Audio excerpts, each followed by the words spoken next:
इकडे लोकसभा निकालानंतर बच्चू कडू यांनी नवनीत राणा यांच्यावरती जोरदार टीका केलेली आहे। पैसा सत्ता हे सर्व लोकांनी हाणून पाडलंय असं बच्चू कडू यांनी म्हटलेलं आहे। रवी राणा 3 वर्ष गप्प बसले असते तर नवनीत राणा जिंकल्या असत्या असंही त्यांनी म्हटलेलं आहे। रवी राणा 3 वर्ष चूप जरी बसला असता तरी नवनीत राणा निवडून आले असते। पण प्रत्येकाला अंगावर घ्यायचं, नको ते आरोप करायचे, दडपशाही दाखवायची। निवडणूक झाल्या विटाभट्टीवाल्यानं मतदान केलं नाही म्हणून ते विटाभट्ट्यावाल्यांचे विटा तयार झालेल्या चकनाचूर करण्याचा प्रयत्न केला। तर ही प्रवृत्ती लोकांना पटत नाही। तिचं उत्तर ते देतातच।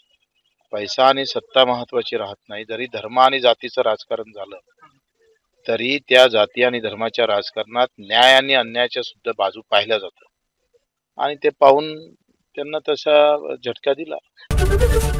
एबीपी माझा, उघडा डोळे बघा नीट।